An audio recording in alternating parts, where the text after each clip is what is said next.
here with David Charles Rodrigues, the filmmaker behind She's Still Here, which we've just had a chance to watch.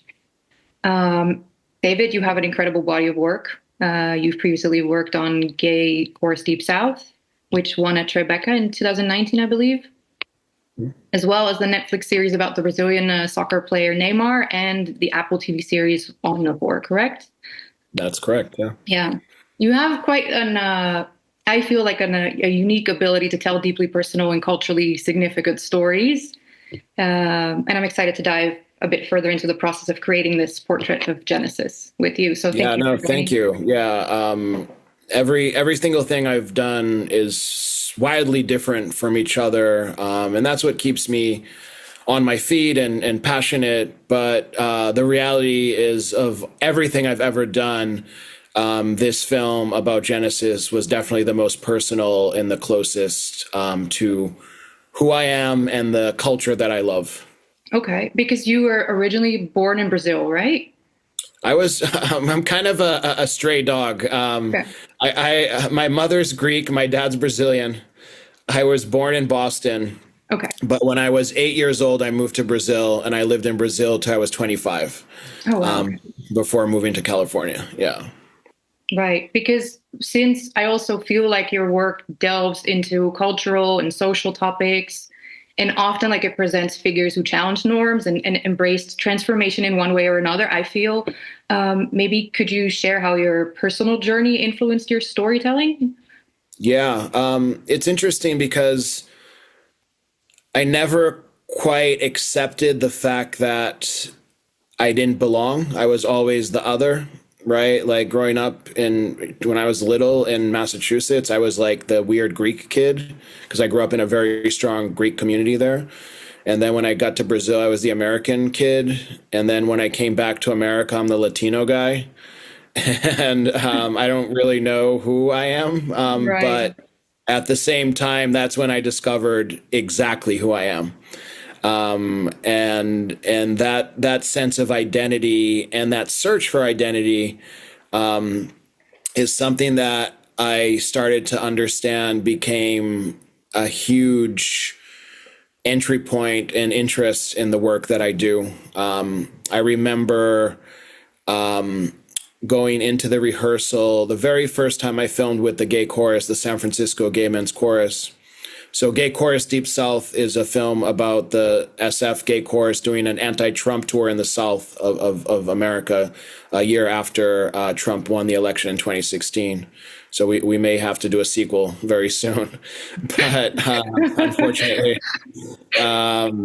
But I walked into that rehearsal space and I saw people of every single age, of every single just personal style, race, in some points even gender, because there were a lot of trans people that were part of, both trans male and trans female people that were part of the chorus.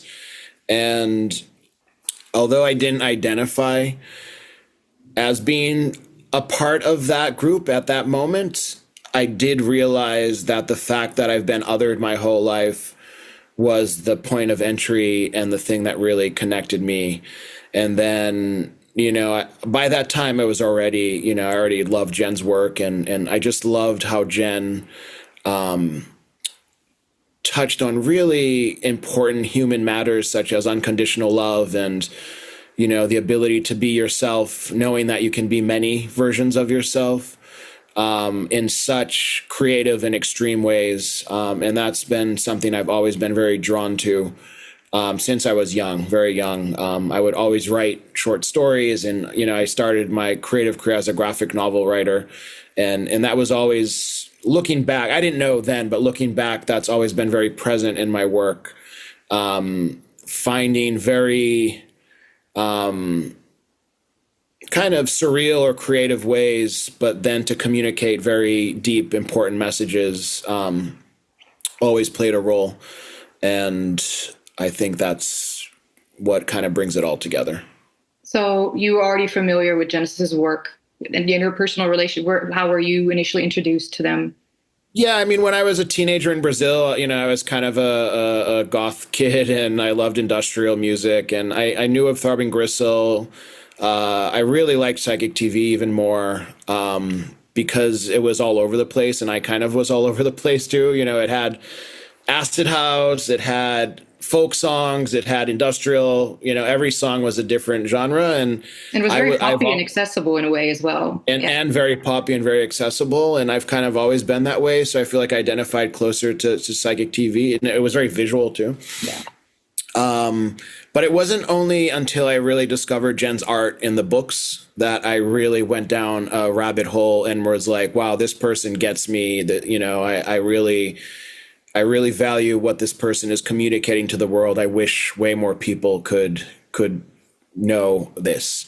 You know, whether it's through the Pantry Drying Project and expressing unconditional love, or, you know, just through their writings. And, you know, like if you read the Psychic Bible, it may feel menacing and cultish, but it's not at all, right? Like there's chapters about, you know, how to take care of your body and be in good health, and you know, there's chapters about mental health, and it's really a guide to becoming a better version of yourself. Mm-hmm. And I feel like that's the biggest misunderstanding about Jen and their work is they've always strived to become better versions of themselves, you know, whether it's creatively or just as a human being, or even transforming their body, you know, through surgery. But that idea of evolution and expansion has been forever present, and it's something I you know, always really into, and yeah, and started, you know, collecting some of Jen's art. You know, like I have her on my wall here. Right. Yeah. That's one of the first. Yeah. That's one of the first portraits. That's the original photo, and it's one of the first portraits taken after Lady J passed away, where Jen became both of them. Right. So for me, it really represents that idea of pure, unconditional love. That speaks a lot to me. That was also my introduction to. I mean, I was familiar with their previous work and their music, but I remember I delved much deeper into their work when I watched the Ballad of Genesis and Lady J. And I think Genesis had a unique way of making people, like you said, feel seen, you know? That's really something that I always remembered as well.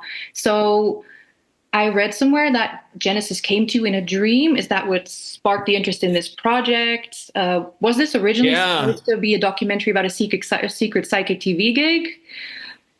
Well, yeah. Well, those are different things, but yes, okay. I'll answer okay. Both of them. Yeah, I mean, there was this article in the New York Times about Jen having terminal leukemia. I was very touched by that article in 2018, but it wasn't only months later that I was finishing Gay Chorus, and on the very last day that we finished the film, Jen came and visited me in a dream, and she kind of put her hands on my hands and she touched them. And she was like, darling, I'm transferring all of my knowledge to you right now. And we just stood there. It was so, I've never had a dream that I was just standing there with someone holding hands and feeling this cosmic transference of knowledge. And I woke up fucking like, oops, I'm sorry. I didn't know if I can swear. Well, it's too late now. That's okay. I was like, wow, I've never had a dream this vivid.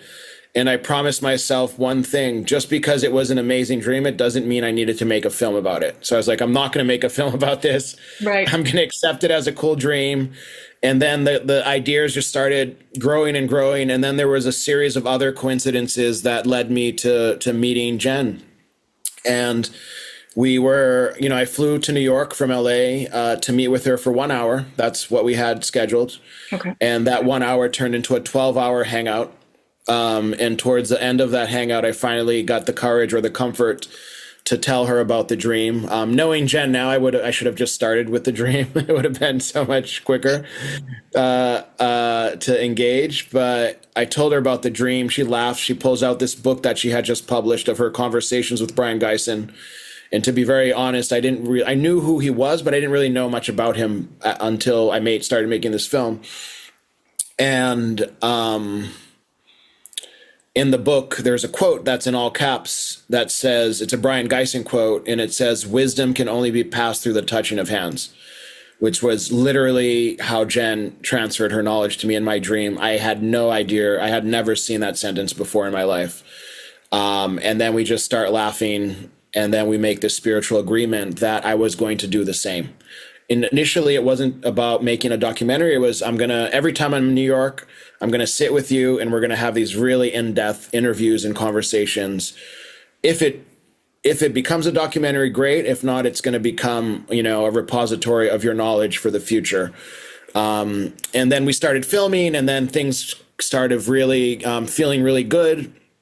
And Psychic TV had been invited to do a secret gig in Moscow, and Jen wanted that to be the last performance ever, this kind of underground, at the time, and still till this day, it's forbidden for trans and openly queer people to perform in Russia.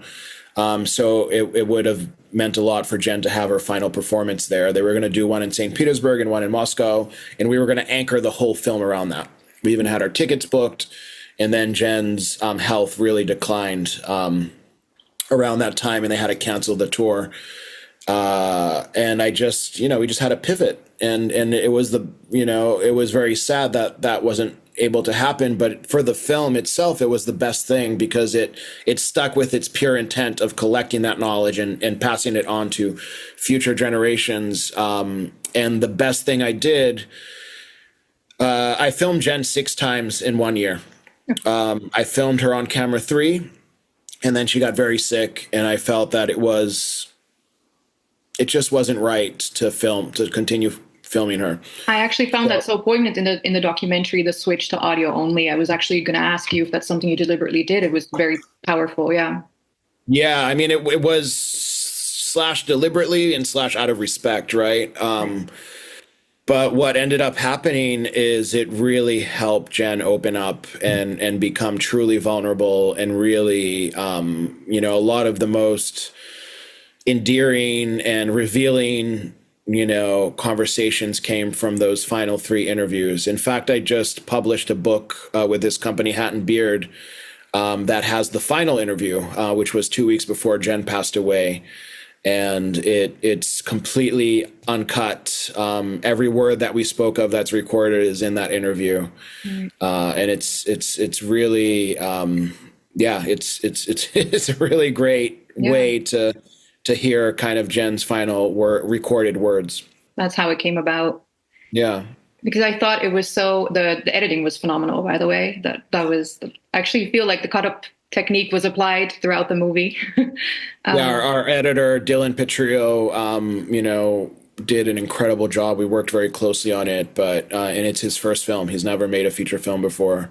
So what I love about making this film, different than others, is that these things just started happening magically and organically. Like, once we started cutting things, then we realized that, we're actually using the cut up technique. It wasn't, then it became intentional, but in the beginning it wasn't, right? Kind of like my interviews with Jen. It was semi-intentional, but then it became more intentional as we went along. And that's kind of, I feel like there's an aura and a spirit in the film that you can feel that as well. It's just very organic, and it just kind of and I thought flows.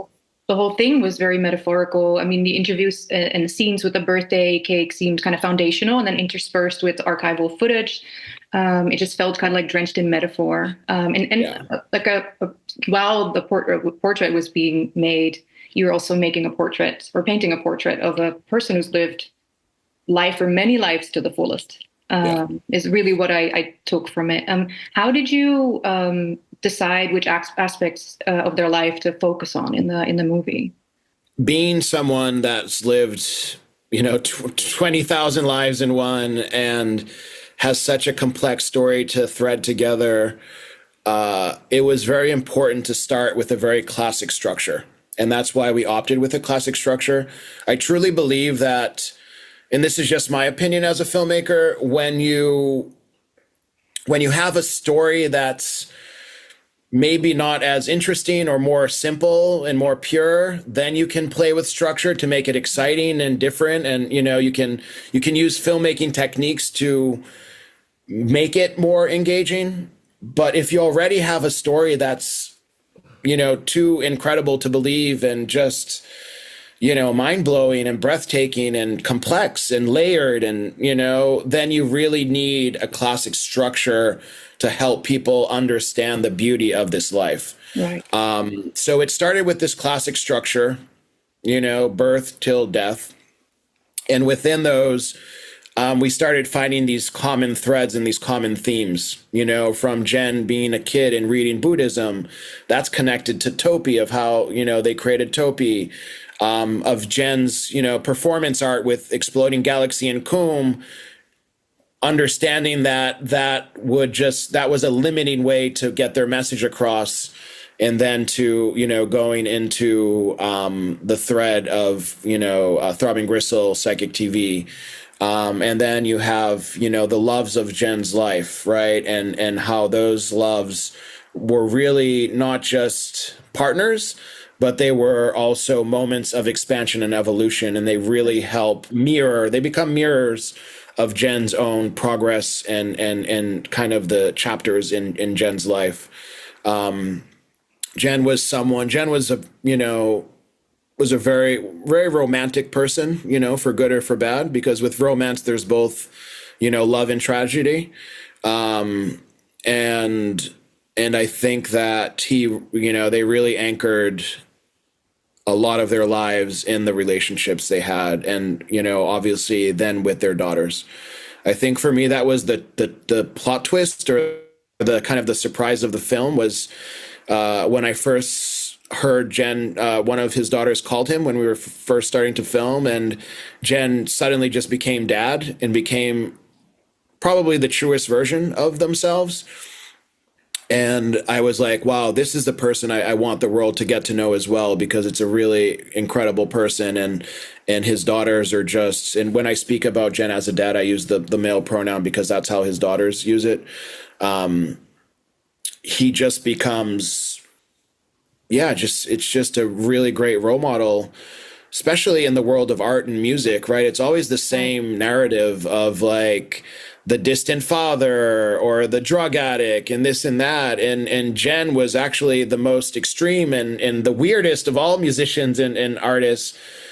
But at the same time, you can still be, a domestic being. You can still be a great, father. And I think that what we need now in storytelling, and especially in film, are different ways to show the world that we can exist in other ways. I feel like we perpetuate archetypes too much. So whenever there's a moment to break that archetype, I feel like it really justifies a film to exist. Yeah. Yeah, and people are multidimensional after all, right? And we don't always get to see those sides of, especially someone like Jen. So I thought that was very touching. The moments spent at home, the domestic moments with the daughters. How heavily were the daughters involved in this process, and did it shape the narrative in any way? It was interesting because originally the whole goal of the film was to just be Jen. I just wanted Jen's voice. It was supposed to be Jen, talking about Jen. And, she passed away. We didn't get to film as much as I needed or wanted. And in her passing, she bestowed on her daughters, kind of left in her will that they needed to continue working with me and give me access to whatever I needed, because it was a very important project that we were developing together. But it wasn't only until we got into starting to structure the edit that I realized that we needed additional voices. And, but I wanted to keep it very tight, and I wanted people who knew many facets of Jen. I didn't want to interview people who just knew one Jen.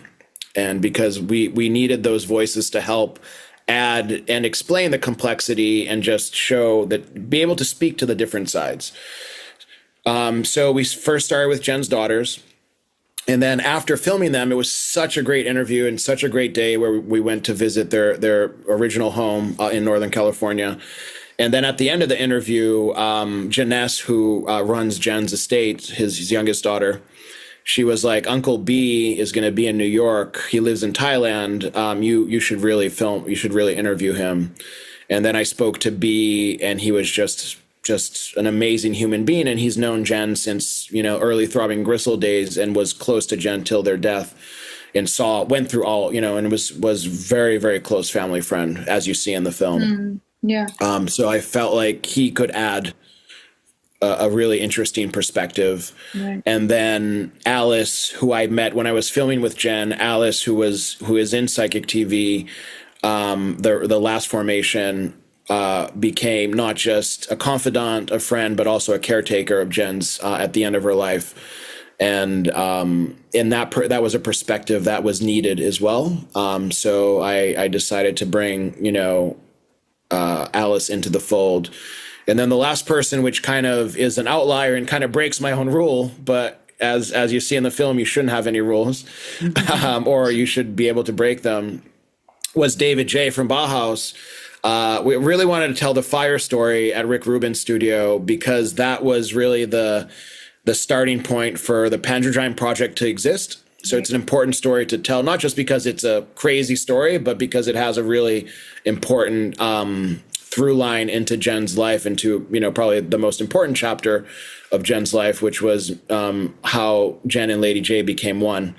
But I get connected to David J. because I wanted to see if he had any photos or footage, because you can't find anything on that story anywhere.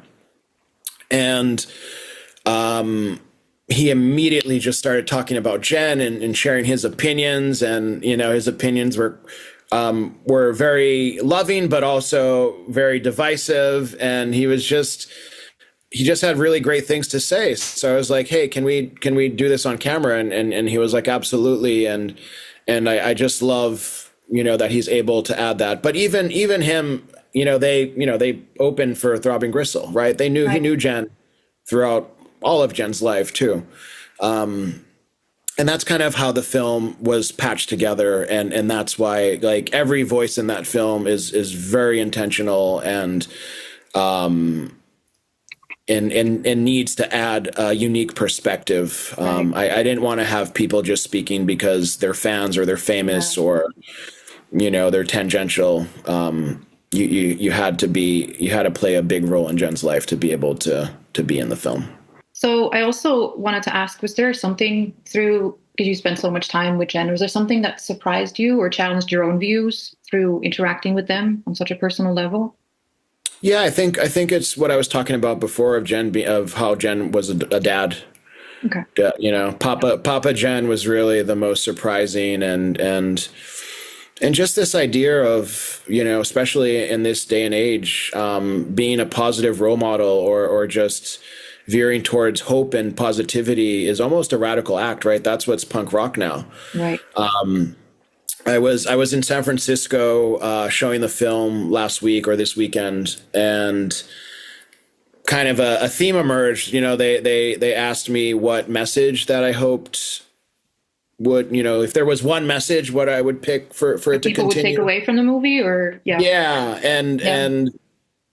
and I said, it's one of the messages that repeat purposely in the film, which is to short circuit control, right? And that's what William Burroughs bestowed on Jen. And I hope this film can inspire future generations. But there's a really important difference from Jen's generation to now. I think what short circuit control meant in the 60s and 70s was to destroy, right? Like destroy the powers of be, destroy the norms, destroy the status quo. And I think now it's actually the opposite. For me, to short circuit control now means to build, right? Build your own community, build the world you want to live in.